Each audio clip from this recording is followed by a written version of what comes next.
Hey, welcome to Film Fanatics. My name is Dan. My name is Justin. And I'm Joe. This week, Denzel and Fuqua team up yet again, this time taking on a Western classic. Andy Samberg heads up another September animated film, and Bryan Cranston goes method for HBO in All the Way. So first, Joe, we're going to talk about the Mag 7. Yeah, Mag 7. Oh, joy. Well, as we were discussing for the podcast, not a very difficult synopsis. Obviously, this is a remake of The Magnificent Seven from the 50s, which is... Also a remake. Remake of Samurai, It's like Ben-Hur all over Seven again. Samurai, which, and also we've seen it in many forms. This story's been told through Bug's Life and the anime and 1,000 other versions. So, yes. Basically, this town in the West is being raided by these guys, and they have no way to defend themselves, so they go and seek out these cowboys and bounty that hunters is what happens in a Bug's Life. to help them defend themselves. And yeah, Bug's Life. Okay. If you've seen Bug's Life, you've seen this. And so it's basically just a modernized Fuqua-esque version of the original film, or the 12th remake, or however you want to look at it. There's at least 5 iterations, but... At least. But yeah, the real question is how well is it done? I think that the one good thing about this type of story, and the reason why it's been done so many times over and over again, is because it's a very easy setup and it's a good setup for storytelling. And in that sense, because it follows the basic plot, there's really nothing wrong with it in a basic sense. You've got some good actors here. You've got Denzel Washington as leader. You've got Chris Pratt playing, slightly more serious role, I guess. Western Star-Lord. Western Star-Lord. And you've got some other familiar faces there as well. So there is a good cast for the most part. There's some good shots, but some of the editing's a bit off sometimes. The villain is incredibly one-dimensional, but he's fun, I guess. Skarsgård. Or Skarsgård. Skarsgård. I have yet to figure this out. And the saga continues. And the one that was in Ant-Man. Yes, that guy. Whichever one that is. That guy. I'll say, for me, guys, I guess I liked it somewhat. I liked the build-up. I liked a lot of these actors, and I thought that most of them were doing well. The problem is that when dramatic things happen to some characters, we don't really spend enough time with them to really care about them as much as I think we could, which is the advantage of some of the other versions, I think. But that was really my biggest problem with the movie, and also some forced twist stuff at the end, which really was kind of unnecessary. But it really was. Put it politely. But other than that, I actually thought it was pretty satisfactory. Yeah. What do you guys think? Well, I've never seen the original, quote-unquote original, the main one from the 50s that everybody talks about. Yeah. So, other than a few early Westerns, I really haven't seen many at all from the classic era. Mm-hmm. But I thought it was fairly enjoyable. I thought the pacing was good. I think Fuqua typically does a good job with that. His directing was decent, but as I found with The Equalizer, some of those heavier action sequences, it's real hard to follow. And that may be the editing, like you said, Joe. But for me, the casting was my biggest sticking point. Really? Justin kind of stole my gag with, Star-Lord. This is Star-Lord in the Old West. It's nothing more, nothing less. And that's not as talkative, I guess. Okay, but he's there to do his Star-Lord bit. Yeah. And I just think he was miscast. I get it. They wanted another big name, certainly to bring in younger people to the movie. Mm-hmm. Makes sense. But I thought they should have done something else with him. Yeah. Oh, yeah. Also, the female, fake Jennifer Lawrence. Yeah, that's what I thought. That was so distracting. I don't know who this girl is. She looks like But they did her hair in the exact Jennifer Lawrence style. They did the makeup, the freckles, everything. It was like obnoxiously distracting. I liked her. I didn't. Really? Because I couldn't focus on her. Because she was Jennifer Lawrence? Every time she was there, I was like, oh, it's Katniss. Oh, Joy's here. She's going to sell him a mop, in the Old West. I didn't like that. And then the other part I had was less of a casting problem as it was a characterization problem. The whole Ethan Hawke bit, I don't think was really explained very well. Incredibly weak. I didn't really understand his sort of impetus for what he did, and I know they were really trying, and at one point they sort of made a comment, but that just sort of fell a little flat to me. And the resolution of his character arc is pretty predictable as well. Very predictable. My favorite character, other than Denzel... Of course. Well, and I liked the Indian gentleman as well, the Native American, but was D'Onofrio. Yeah, he was pretty Another- good with the high pitch, Another God-fearing man. good performance from him. Overall, I did find it enjoyable. Yeah, it's entertaining. But yeah, definitely a few problems. Justin? Resident Fuqua lover. I'm going to. Fuqua, hate her. I'm what do you going to mean? do everything within my power to keep this moving fairly smoothly. So All right. get started. Okay. This movie falls very heavily into not only the why category for reboots, but more or less, why even bother if you're not going to match the tone of the original? I don't care if you're not doing a verbatim version. It's the Magnificent Seven. You're already kind of treading on sacred ground. So if you want to take some liberties, go crazy, but still make it feel like the Magnificent Seven. Didn't think they were that magnificent. Huh? We'll get there. So I was debating how I wanted to kick this off before I sat down and watched it. One thing I heard in an interview with Denzel is he didn't actually watch The Magnificent Seven for reference. He actually watched Seven Samurai. So I sat down, rewatched that. Fantastic movie. One thing I love about that movie is, this is just a side note, we're going to get right back to the review, is Kurosawa does such a fantastic job of moving his actors and moving them in a way that gives us context to these characters. Definitely. And I think that helps us really establish who they are really quickly without having to devote entire subplots to them, which is incredible that he's able to cram all that in a 3.5-hour movie along with everything else. Fuqua, I cannot say the same for. First of all, they're not cowboys. They're bounty hunters, which is a huge, huge slap in the face to Ronin. Like, not even remotely close to the same thing. It depends on the character, though. There's a couple cowboys in the mix. Yeah, I don't think they're all I balanced. agree, Denzel is not. Yeah. Alongside that, when he's shamelessly uplifting scenes from Django Unchained and other aspects like that, That is true. and hoping you don't notice, it's embarrassing. do It is notice. ridiculously embarrassing. Yeah. And alongside that, historical accuracy, we'll put it PC here. I don't care that you don't like saying certain terms, Fuqua. I'm sorry. It was an ugly time. Ugly things are going to be said. You cannot just get around it and pretend it didn't happen. You wanted that word. Justin wanted more N-word? You saw Django. I'm sorry. Black guy in the West, not everyone's going to be socially Well, acceptable to that. It's but they wanted PG-13. In this day and age, 42. you can't say that word. I'm sorry? 42. Oh, I guess that's true. I think it was more glorified, romanticized, though. I mean, Magnificent Seven. That's why I think they kind of got past it. And to be fair, once again, these people, I guess the bad guys might have uttered it, but I don't know. I mean, Maybe they weren't racist. Maybe they're just bad. That's possible. I mean, the way they were playing it off, it felt like I was watching Blazing Saddles if it were a drama. But I think there's a difference. Django is a slave movie in the West. This is a Western movie. I understand what you're saying. Yes, they sure would have. I'm sure. I didn't think about it at all while I was watching it. To be Well, honest. I did. I will admit, I did think that they would be saying it, but it didn't. It didn't distract me nearly as much as Faye Katniss. I'll say that. Fake redheads. Well, she's just not a good actress. I mean, I kind of thought about it, and then it left my mind. No, that's fair.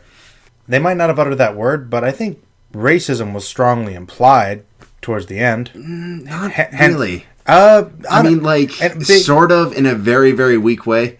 I mean, it was weak, but it was Yeah. definitely there. Like, that's the whole plot twist I mentioned, which I don't like, but that's, pretty racist implied. Like, Yeah. go on.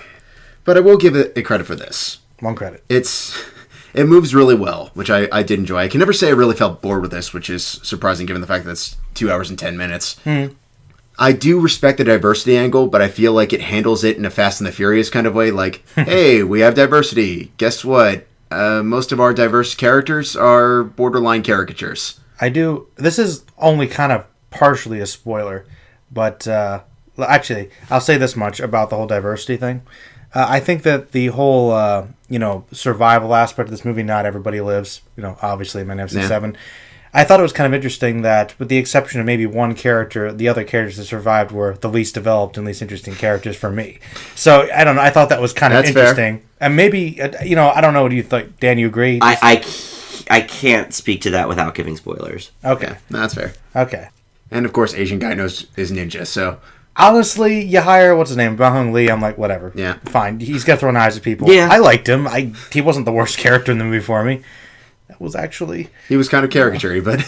They kind of all were, though, which, you know... So it's like... is one of my biggest problems with diversity, but also at the same time sort of backhanded compliment. Hawk? Hawk was good. Hawk, for when he's there and his character is actually doing things... Hawk's kind of a bad actor. Varies from movie to movie, I've really come around on Hawk kind of stinks. I guess it depends. I think he had his moment, you know, in the 90s. I think he's good in the Before series and the Boyhood because he has that... Well, you know, him and Linklater have a very good connection, and you know, and certainly with the Before series, he has a connection to the character naturally. But Gattaca. Well, I've never seen Gattaca, your favorite, but also that was 90s. also 90s. So, but also 90s. Ago. So yes. Yeah. Maybe he did have his time. I didn't mind him in this. Yes, I thought he was okay. I mean, I felt like if they went with his character, he probably would have been like one of, if not my favorite of the 7. But he was interesting. But you know, like everybody else, this movie. They could have explained his deal better. Yeah, they could have explained everyone better, is what I'm trying to say. Well, at least, though, for him, they gave him something and then didn't clarify it. Mm-hmm. Yes. Stuff happened, and I'm sad, and... Some people, they don't have anything. He has a thing. Yeah. We just, at the end of the movie, still don't know what it is. But we feel bad, you know, about it. Yeah. Like, I don't know. But I think it's just a sort of yet another unnecessary reboot in a sea of unnecessary reboots that is 2016. Look, though, I would rather they reboot something from 50 years ago than, you know, Footloose, RoboCop. You know, agreed. I mean, I enjoyed Ghostbusters, but other than that, that's one of the few examples I can point to. Yeah, I mean, to be fair, it's been like 50 Yeah, plus I'd years rather than since... do more like this and Ben-Hur, and, you know, not that Ben-Hur was good, but yeah, a good version of it. Old enough that, like, a couple generations Yes. I want something that, you know... Well, my grandparents are passed now, but that my grandparents could have been like, oh, yeah, I remember watching that. Yeah. You know, you're rebooting RoboCop and Total Recall. It's that I find, well, maybe not offensive, but annoying. Well, many people would find it offensive. Yes, or I guess true. Insulting. Or insulting, maybe. Yeah. Or Point Break, you know. I mean, we could go on all day with Pointless, that, honestly. Pointless. Dread was another one that was good. That was a good remake. Yeah. But they all can't be like that. No. All right, well, Joe, what is your grade for the Magnificent Seven? I leave the Magnificent Seven with a B-. Okay, I actually leave it with a B. C. All right. Well, next we have Storks. This is an animated film set in a world where storks no longer deliver babies because it got too difficult. So now they deliver packages for Cornerstore.com, an Amazon-like company.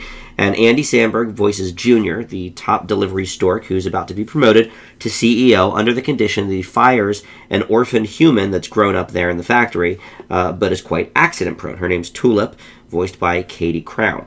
He doesn't have the heart to do that, so he stores her away in the defunct letter department until a boy actually sends a letter requesting a baby, and she accidentally gets the equipment working. Soon it's up to Junior and Tulip to take the baby to its location before anybody finds out. Remember, though, it was a baby with mad ninja skills. That's true. Mad ninja skills was in the request. Kelsey Grammer, Key and Peele, Aniston, and Ty Burrell provide additional voices.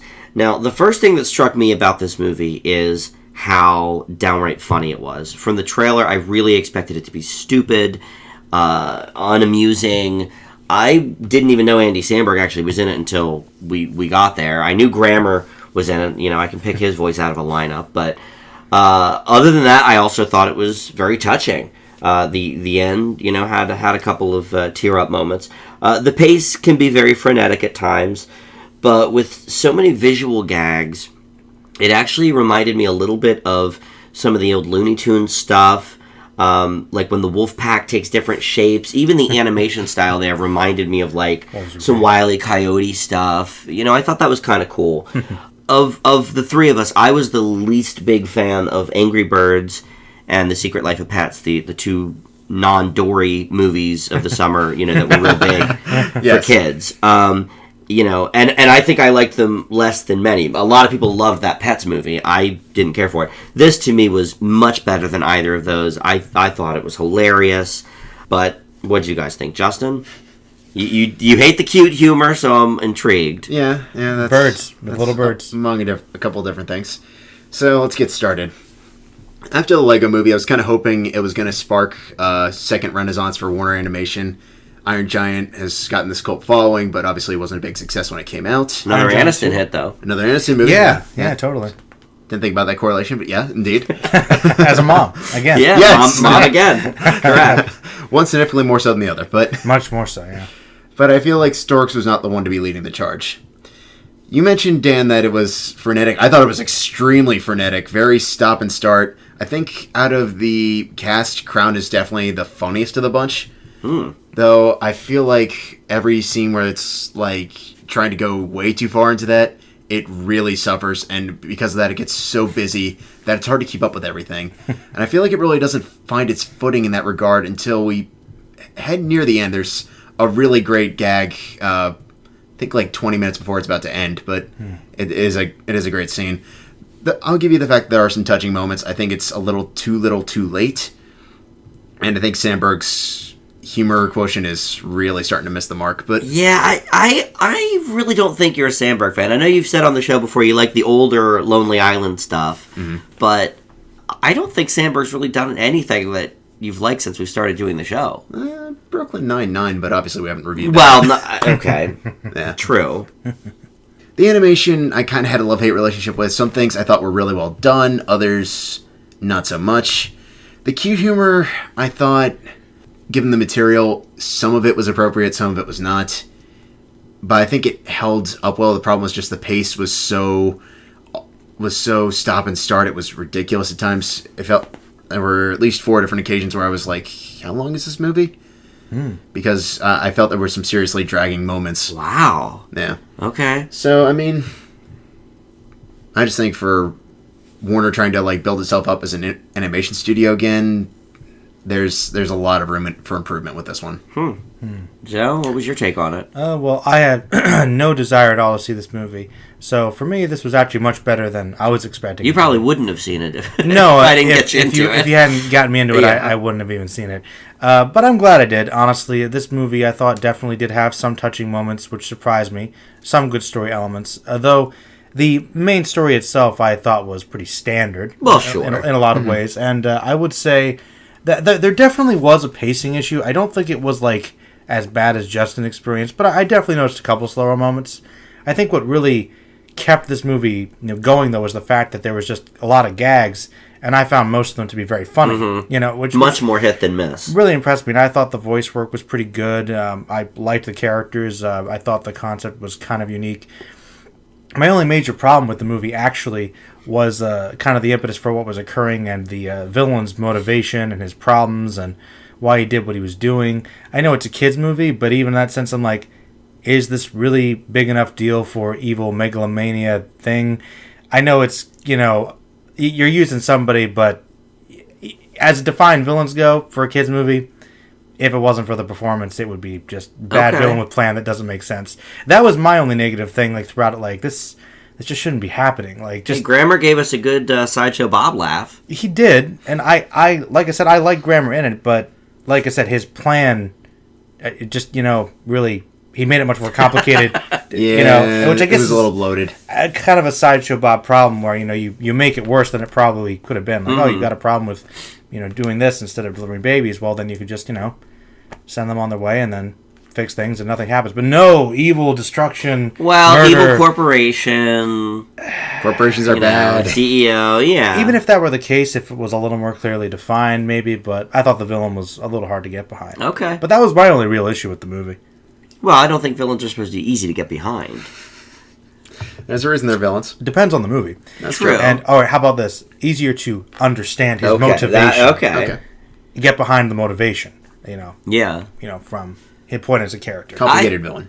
Not like it does not necessarily be complicated. Like, I've seen worse written villains and many things, obviously. Yeah. But I just felt like his issue for what he was doing with his company, and he's supposed to be this really intelligent, intimidating guy, and He was kind of intimidating.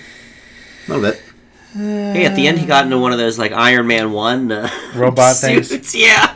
Which was One of ridiculous. those big but- robots, which- bridges suits. Once again, I kind of felt like, really, this is what you're doing. So I don't know. I thought it was just kind of a weird Okay. plot for the villain, but other than that, I thought it was fine. All right.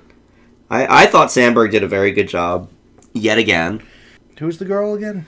Katie Crown. So, yeah, Katie Crown some girl. I liked her. Yeah. Yeah, she was fine. Um, I thought she was good. I thought Key and Peele as the wolves were good. The wolves were probably the best gags, though. I also liked what's his name, the little parakeet guy. Yeah, the little parakeet was. hated him. What's up, bro? I knew Jason What's up, bro? Justin would hate him. Like I thought he was funny. He's easily the worst side character we've seen in movies this year. To me, he was the Pop kid friendly. culture Well, I thought he was the reference. kid friendly version of the douche from Sausage Party.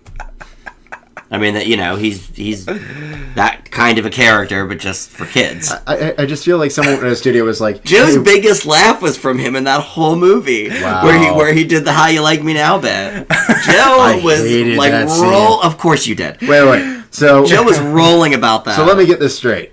That scene is okay. The weird sausage grease scene in Secret Life of Pets is bad.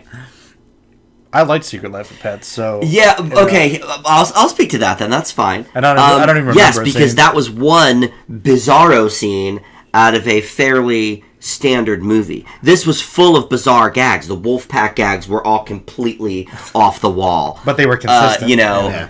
Yeah, you're right. The whole structure of this movie is off the wall. There's storks living up in the sky Yes, that deliver packages. I know what you're referring Secret to, Life of yes. Pets is in the real world. Yeah, supposedly. Ish. And you're right. The sausage thing I thought was pushing for a it. cartoon, No, Justin. I- I'm not saying I'm it's with King you, of the I'm Hill with- here, but it's in the real world as Yes, as no. opposed to That's okay, this, I'm with or you. Cloudy with the Chance of Meatballs or whatever. Where it's accepted that more stores real than- delivered babies at Yeah. one point. Yes, That kind of yes. way. Yeah. So, does that now? I Okay, didn't like Justin. that gag as much as Joe did, but that's my justification for why And- I like that better than the sausage gag and And Pets. now that I remember the scene, to answer your question, Justin, if that had been the only scene with him in it and had gone that way, probably wouldn't have liked it. But he'd been It was doing a build gags like up. that before. Yeah. And my mind works that way The sometimes. gag So I when was he- like, when he was asking them about the game, we both like that one too. yeah, it was pretty Yeah. good.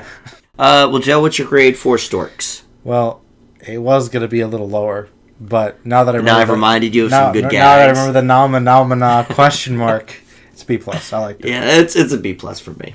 C minus. Okay.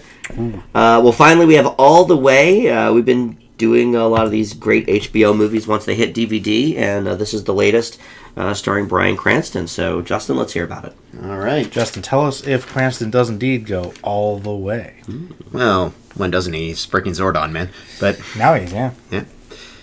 reprising his Tony Award-winning role, Bryan Cranston plays President Lyndon B. Johnson, coming into the presidency after the assassination of JFK. Johnson decides he wants to continue the Civil Rights Act begun by the prior president, and with the support of activist Martin Luther King Jr., played by Anthony Mackie, all while largely challenging virtually all of his former affiliates in the process. Melissa Leo and Frank Langella have supporting roles. I think with a lot of movies that are based on plays, it's really, really hard to split the difference because you're trying to figure out, okay, this worked really well on stage. How can we get this more theatrical? And I think director Jay Roach really found that nice balance. And I think that's largely thanks to a great cast who really do commit to their roles. Cranston obviously got his Tony for playing this role. He completely transforms into LBJ. I didn't know about that. I didn't know this was a stage production. Yeah. And I mean, he's got the tone down. He's got the inflection down. He's even got the motions down. You truly feel like he's embodied the character. And what I really do like about this is they're taking a president who, dare I say, is not particularly well liked. The word is most certainly divisive. Let's go with that, divisive.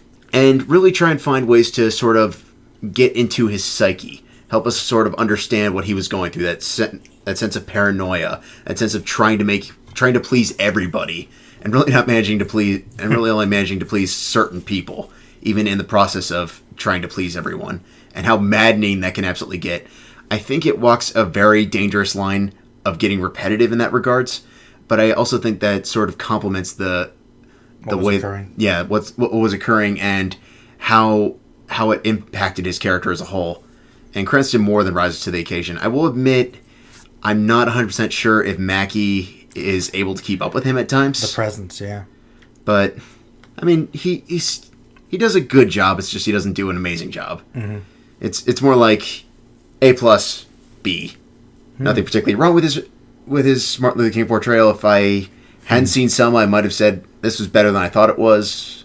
But you've seen better. But I've definitely seen better. David Oyelowo is still MLK, but as far as I'm concerned. But I think the cinematography is incredibly well handled. It's not my favorite HBO original movie, but it's certainly a worthy addition. I'm curious to see how you two took it. Well, LBJ is a president I don't like very much. Just historically, I don't really care much for him. But he did some important things. And I think that this movie definitely tries to capture, how complex a person he was and how, torrential his presidency was, and really captures the sense of the time. And I think that, as we all expected, Cranston does a great job. Yeah. He really, really sells it. And he's another one of those examples of how his performance really helps elevate things. But you're right, Justin. It's well shot, it's well edited, good costuming, appropriate for the time. I could see the repetitiveness, but I think that just kind of serves to see the process of getting the bill passed and the reactions and getting to see other parties involved and different perspectives of racism. So, a lot of meaty stuff. I think Mackey's fine as MLK. We've definitely seen better, but he was fine. I will be honest, though, until they said who he was, I didn't know that's who he was supposed to be, which should have been more obvious, but that says something to the presence. I normally like him, but so he did fine. I think he was doing his best. I think it's a very good movie, but I also would say that as far as historical civil rights movies go, it hasn't done much we haven't seen before already, which is...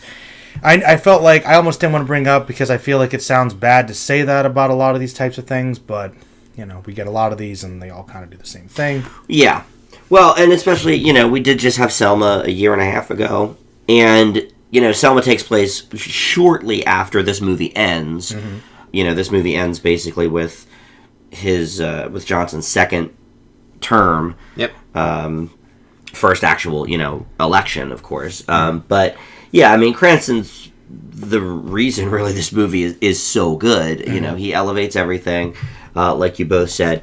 But really, not only is it him, but the hair and makeup team on this. Incredible. Oh, my God. I mean, Cranston has a real recognizable face. As Trumbo, he was good, but he was Cranston playing Trumbo. With a beard, yeah. Here...